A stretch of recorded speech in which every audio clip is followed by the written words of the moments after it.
Il se passe quelque chose d'irrationnel. Oui. C'est absolument irrationnel. Comment on continue? Je ne suis pas là pour vous décourager d'aller habiter en Israël. Hein. Ne croyez pas ça. Bon, maintenant, on va essayer de comprendre exactement d'aller. Voilà. De toute façon, on va y aller. Ne vous inquiétez pas. On va être obligé d'y aller. On n'a pas le choix. Alors maintenant, qu'est-ce qui se passe? Eh bien, il se passe une chose, c'est que donc on a vu que les Bnei Israël doivent rentrer maintenant dans une terre qui est complètement fracassée par un peuple et 7 peuples qui sont là-bas et qui s'entretuent tout le temps, qui font Avodah Zara, qui font les pires bêtises qui puissent exister sur la planète. Et donc c'est la terre qui a été choisie par Akadosh Baruch Hu pour que nous on puisse exister. Mais maintenant, regardez bien. Tout à l'heure, je vous ai parlé de quelque chose. Alors, avant de vous parler de quelque chose, de cette chose-là, il faut encore rentrer dans les détails. Vous savez que nous sommes, bon, on est entre adultes, vous savez que nous sommes tous issus d'une éjaculation. Et que donc nous sommes à l'origine un petit sperme, un petit état. Et on va rentrer dans le ventre de notre maman. Et c'est comme ça que là-bas on va y rencontrer la planète ovule, qu'on va rentrer à l'intérieur, et à partir de là on va créer un être humain, et donc de là on est tous issus de la même chose. Maintenant, est-ce que vous savez au moment de l'éjaculation combien on est? Certainement. Alors on est 6 millions. Après un gynéco avec qui on a discuté, qui m'a montré des analyses, il m'a dit on est dans les 6 millions à peu près à rentrer dans la matrice de la femme. Et combien il va en avoir qui vont féconder? Ben, il n'y en a qu'un seul qui va féconder. S'il y a des jumeaux, en fait c'est qu'il y a 2 cellules, il y a 2 ovules. Mais s'il y a une seule ovule, il y aura un seul. De toute façon, dans une ovule ne peut rentrer qu'un seul sperme. Or, comment on appelle le sperme en hébreu? On l'appelle Zera. Zera, ça s'écrit Zain, Resh, Ain. Zera, ça peut se lire Zé, ceci, Ra, c'est le mal. Alors maintenant, on a un problème, c'est qu'on sait que de là, on est sorti, nous, tout le monde existe de ça. Comment la Torah, elle te dit, comme elle nous dit Zot à Torah, voilà la Torah que Moshe nous a donnée, là elle te dit Zera. Tu veux voir le mal dans le monde, tu vois, il y a du mal. Tu veux savoir l'origine de ce mal, ça t'intéresse, d'où il vient ce mal. Ah ben tu vas pas plus loin que là, ta conception, c'est de là qu'il vient le mal. Qu'est-ce qu'il y a du mal dans cette affaire-là? Eh bien, c'est qu'en fait, on est 6 millions au moment où on va rentrer dans la matrice, et il n'y en a qu'un seul qui va féconder l'ovule. Donc, qu'est-ce qu'il va faire celui qui va rentrer à l'intérieur de l'ovule? Ben, il va solidifier la carapace de l'ovule, parce qu'il n'y a pas un deuxième n'a pas le droit de rentrer. S'il rentre un deuxième dans l'ovule, l'ovule explose.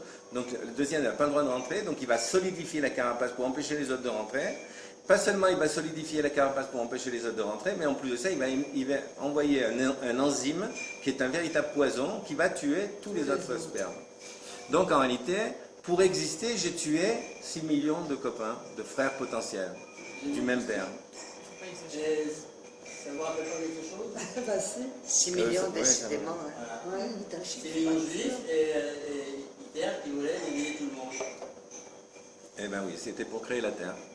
Alors, pour créer un humain, ben, il faut tuer 6 millions de spermes, et pour créer un pays, ben, malheureusement, peut-être qu'il faut ça, je ne sais pas. Alors maintenant, regardez bien. Alors, ben, là, on va rentrer dans un passage assez complexe, il faut absolument comprendre.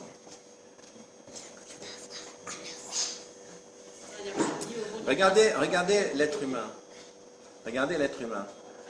Quand vous êtes en voiture, tranquille, vous conduisez tous là? Vous avez tous des voitures? Tout le monde a des voitures? Ouais. Vous êtes tranquille au feu rouge, vous venez d'arriver, vous venez de poser.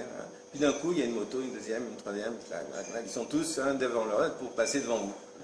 D'accord? Ben, c'est parce qu'on a été créé de cette façon-là. C'était le premier qui rentrait, c'est lui qui allait vivre. Donc là aussi, la moto, ben, il faut qu'elle passe avant vous. Vous êtes tranquillement à la pharmacie en train d'attendre votre tour, puis d'un coup, tu en as un autre qui se faufile, l'autre il se faufile, il profile, le machin, clac, et il va passer devant vous. Vous voulez aller... il y a eu les jeux là, de football. La France est arrivée en finale, extraordinaire. Ben, ils n'ont pas fait la fête, parce qu'ils ont perdu. Mais t'es arrivé en médaille d'argent, c'est pas mal. C'est déjà beau, en finale, non? C'était le deuil, on a perdu. C'est-à-dire qu'en fait, en réalité, comprenez bien le problème qui se pose, si vous voulez, c'est que c'est le premier qui gagne. Et donc, comme nous, on a été conçus par le premier, on ne peut pas accepter d'être le deuxième. quand vous rentrez dans une boîte, ne faites pas rentrer le loup dans la bergerie parce qu'il va te faire sortir. Si vous faites rentrer un copain avec vous dans la même boîte, il y a une place super bien, on va travailler, tu vas voir, ça ne te pas, etc. Et puis l'autre, il va vous dire de la shonara et machin, et il va vous foutre dehors et il va prendre votre place. Donc en fait, comprenez bien une chose, c'est que ce monde, il est basé sur le même principe. Maintenant, on a un problème. C'est que le mot, est-ce que ça veut dire que tous les êtres humains, on est tous mauvais, tous méchants, etc. Alors en fait, pour trouver la solution, c'est que le mot Ra, qui s'écrit en hébreu, ça s'écrit Resh Aïn. Vous connaissez les lettres un petit peu? Bon, Resh Aïn, eh bien, ça forme le même mot que Réa. Réa, c'est aussi Resh Aïn, c'est les mêmes lettres. Réa, ça veut dire ton ami. Ve'afta li re'acha kamocha, tu aimeras ton prochain comme toi-même. C'est ton ami. Donc le mot ami, c'est le mot Réa, et le mot ennemi, c'est Ra'a. Donc mais c'est les mêmes lettres. Donc qui est ton ami, qui est ton ennemi? Le roi David, toute sa vie, il a prié, protège-moi de mes amis, je me charge de mes ennemis, parce que mes ennemis, je les vois, ils veulent me tuer. Mais les amis, ils viennent me caresser dans le dos, je ne sais pas si c'est des amis, savoir qu'est-ce qu'ils veulent me faire. Donc en fait, en réalité, on voit qu'on a une problématique avec ça. Alors, en fait, en réalité, qu'est-ce qui se passe? Il se passe que quand on a été créé, ben oui, il fallait tuer tout le monde pour pouvoir exister, on n'avait pas le choix, c'était où je vis, où je meurs. Mais là, une fois qu'on existe, une fois qu'on est sorti du ventre de la maman, ben maintenant on doit inverser notre nature et passer du Ra, c'est-à-dire du meurtrier, au Réa, à faire exister. C'est-à-dire, ma mitzvah, c'est quoi? C'est de me marier, de faire des enfants, de faire exister les créatures, de faire exister les êtres humains, de donner, de faire vivre ce monde. Donc, si vous voulez, c'est d'inverser ma nature. Et ça, c'est difficile, parce qu'il y en a qui vont comprendre ça d'une façon naturelle, qui doivent faire exister, ils vont faire du chesed, ils vont faire de l'humanitaire, ils vont faire des tas de choses. Et puis il y en a que non, il y en a qui continuent à rester, comme j'ai été créé, je continue à tuer les autres. Les Palestiniens, ils continuent à tuer, ça ne les dérange pas. Nous, on aime la mort comme les autres, ils aiment la vie, donc nous, on tue. Et donc en fait, en réalité, comprenez bien une chose, c'est que c'est dans la nature humaine de tuer. On est tous des meurtriers potentiels. Le problème qu'il y a, c'est que soit on a compris qu'une fois qu'on est venu au monde, on doit arrêter de tuer, mais qu'on doit faire vivre, soit on n'a pas compris et on va continuer à tuer. Vous comprenez ça? Alors maintenant, regardez bien, on va aller à un niveau au-dessus. Maintenant, vous allez capter cette idée-là, vous allez voir où est le problème, où se situe le problème. Dans la Torah, c'est marqué que si un homme a deux femmes, c'est qu'à l'époque, on avait le droit de se marier avec plusieurs femmes, c'est que depuis quelque temps, il y a eu des décrets qui ont interdit aux hommes d'avoir plusieurs femmes, mais normalement, à l'époque, on avait le droit d'avoir plusieurs femmes. Et donc, la Torah, elle va dire, voilà, si quelqu'un il a deux femmes, et il y en a une qu'il aime, une qu'il n'aime pas, alors s'il a un aîné de chaque femme, eh bien, il ne devra pas défavoriser son fils aîné de la femme qu'il n'aime pas au profit de la femme qu'il aime. Il devra donner la double part à son fils aîné de la femme qu'il n'aime pas. Pourquoi? Parce que c'est lui son premier-né. Parce que les deux nés, ils ne sont pas nés au même moment, à la même seconde, de deux femmes différentes. C'est impossible, il y en a un qui naît le premier. Alors le premier qui naît, ben, si c'est celui qu'il n'aime pas, tant pis pour lui. C'est à lui qui devra donner la double part. Et donc, maintenant, regardez bien. À partir de ça, vous allez comprendre. Abraham, il a eu deux femmes. Vous connaissez des deux femmes? Et Agar. C'est qui le premier-né? C'est Ishmaël. Ishmaël, d'accord? Qui c'est qui a eu l'héritage? C'est Yitzhak, c'est le deuxième. On a un problème. C'est que la double part, elle n'a pas été donnée au premier-né, elle a été donnée au cadet. Vous comprenez ça? Ensuite, Yitzhak, il a eu une femme.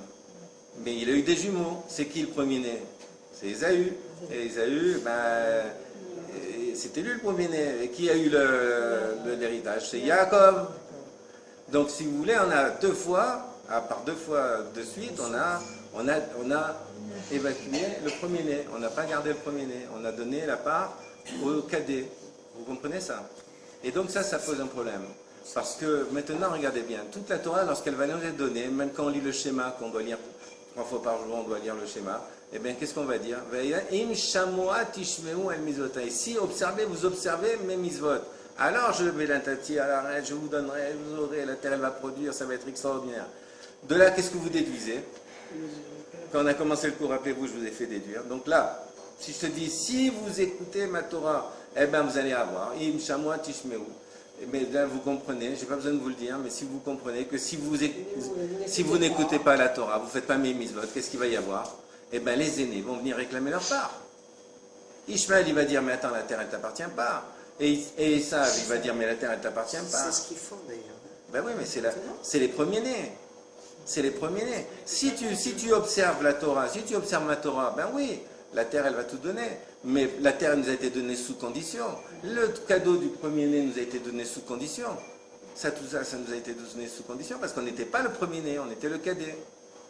Donc comprenez bien que ce que Rachid va nous expliquer il y a 1000 ans en arrière en nous disant parce qu'il déduit la part d'héritage, eh bien oui, non seulement on a déduit la part d'héritage, mais en plus c'est nous qui avons eu la totalité d'héritage. Et donc forcément par rapport à ça, ils nous en veulent d'une façon naturelle. Mais Akadosh Baruch Hu va dire attention, si vous observez ma Torah, à ce moment-là, oui, la terre sera à vous, personne ne vous la contestera, c'est vous qui allez cultiver, c'est un petit pays qui n'est pas plus gros qu'une barre un bâton d'allumette, il va nourrir le monde entier.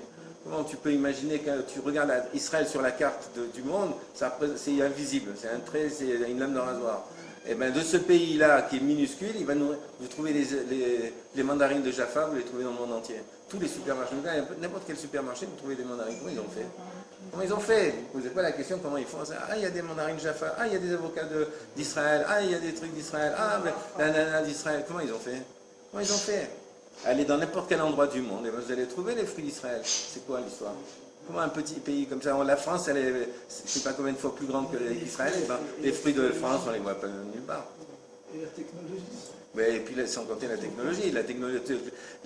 Les Arabes, ils veulent boycotter Israël. D'accord, il faut qu'ils arrêtent de téléphoner, il faut qu'ils arrêtent d'utiliser les ordinateurs. Il faut qu'ils aient Intel. Mon frère travaille chez Intel. Intel, c'est où? Le siège social de Intel, c'est en Israël. Donc, qu'est-ce que qui paye l'électricité oui, de Gaza parce qu'ils n'arrivent pas oui, parce qu'ils n'arrivent pas. C'est Israël qui leur fournit l'électricité. Ils n'ont pas de. Ils ne payent pas. Comment sont soignés les malades? Donc voilà, alors là, vous comprenez donc que la Torah, puisqu'elle te donne l'Israël, elle nous a été donnée sous condition du fait que nous, on a pris l'héritage des premiers-nés, qui étaient Ishmaël et qui étaient Esav de l'autre côté. Eh bien, puisque nous avons pris leur part d'héritage, la terre ne sera donnée qu'à condition que nous faisions les mitzvot. Donc vous comprenez que si on veut faire la Aliyah, il faut faire la Aliyah. Le mot Aliyah, ça veut dire monter, ça veut dire s'élever, ça veut dire monter quoi? Monter dans le monde spirituel. Si je monte dans la spiritualité, ça veut dire j'étudie la Torah, je fais les mitzvot, etc. Mais oui, la terre, elle t'est ouverte, elle n'attend que toi, elle n'attend que des juifs qui font la Torah et mitzvot. Mais maintenant, si tu ne fais pas, tu vas te sauver en Israël parce qu'ici il y a les Arabes. Ah, mais là-bas aussi il y a des bombes, là-bas aussi il y a des Arabes, là-bas aussi ils font des attentats. Qu'est-ce qu'il y a? De quoi tu as peur? Si tu crois que tu ne vas pas mourir ici, alors tu ne vas pas mourir là-bas. T'inquiète pas, tu vas trouver quelqu'un qui va venir t'attendre au coin de la rue. Donc comprenez bien qu'en fait, l'Aliyah, pour qu'elle soit réussie, c'est une aliyah spirituelle. Parce qu'à Akadosh Baruch Hu, il faut comprendre une chose, nous on n'existe pas. Qu'est-ce que c'est notre existence? C'est quoi? Si vous regardez l'existence d'un être humain sur Terre, c'est quoi? Ça, imaginons que de là à là, ça fait 120 ans de vie, d'accord? Mais là, il y avait l'éternité. Et après, il y aura aussi l'éternité. Ça représente quoi 120 ans de vie sur l'éternité? C'est une goutte d'eau. Donc notre vie, c'est quoi? Quand il va y avoir la dispute de Korah contre Moshe Rabbeinu, Moshe va dire Vanarnouma. Qu'est-ce que nous sommes? Qu'est-ce que tu veux chercher chez nous? C'est quoi? Qui sommes-nous? On n'est rien sur Terre, on n'est rien. On est un souffle, regardez, les gens ils sont partis au 14 juillet, regardez le feu d'artifice, ils ne sont pas rentrés à la maison. Qu'est-ce qu'on est sur Terre? On n'est rien. Donc comprenez bien une chose, c'est que notre vie, elle est complètement... Ce qu'on est capable même de manger, que ça se transforme, on prend de l'eau, on prend de la nourriture, on le mange, ça va se digérer, ça va devenir la chair de notre chair. C'est extraordinaire. Donc comprenez bien, toutes ces choses-là sont là pour nous montrer une seule chose. Soit on fait la Torah et mitzvot, et à ce moment-là, le monde va s'ouvrir devant nous. Soit on ne fait pas, et on devient comme Eretz Kenaan, ça veut dire on galère comme des fous, on a beau essayer de trouver des solutions, on ne trouve pas de solution, ça ne marche pas, c'est difficile, la vie est compliquée, etc. La Torah, je ne veux pas dire que la Torah c'est quelque chose de facile, parce que malheureusement, on est tous issus, si vous voulez, d'un monde malheureusement où on n'a pas grandi dans la Torah, parce que quand on est arrivé en 1960, il n'y avait rien, c'était no man's land, il n'y avait rien. Il paraît qu'il n'y avait qu'une seule boucherie cachère à Paris, et la boucherie cachère qu'il y avait à Toulon, il y avait moitié cachère, moitié tarif. Alors imaginez qu'est-ce que c'est de la folie. À Breteuil, paraît-il, jusqu'en 1970, à la synagogue Breteuil à Marseille, il faisait la prière du Shabbat avec le micro et l'orgue. Donc, ça peut vous donner un petit peu l'idée du niveau intellectuel et spirituel qu'il y avait. On n'avait rien. Et il fallait reconstruire la France. La France a été détruite par la guerre de 1939-1945 et il fallait la reconstruire. Il n'y avait aucune infrastructure juive capable de pouvoir reconstruire ça. En même temps. en même temps qu'effectivement il y avait le micro, il y avait... Mais ils ont soutenu.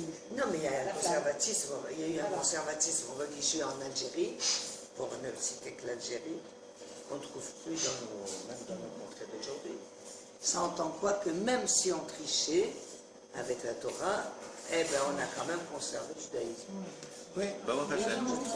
Baruch Hashem. Mais comprenez bien qu'aujourd'hui, on nous demande Donc, encore pour mieux plus. le faire un peu approximatif et tenter de le perpétuer, plutôt que de vouloir le faire intégralement et que ça fasse fuir des gens aussi. Voilà, je vous souhaite à tous une bonne soirée. Si vous avez des questions, je vous attends demain soir à la même heure, à 18h. Un pays qui est l'Algérie, que j'aime très fort. C'est bien, Razak. Alors à demain.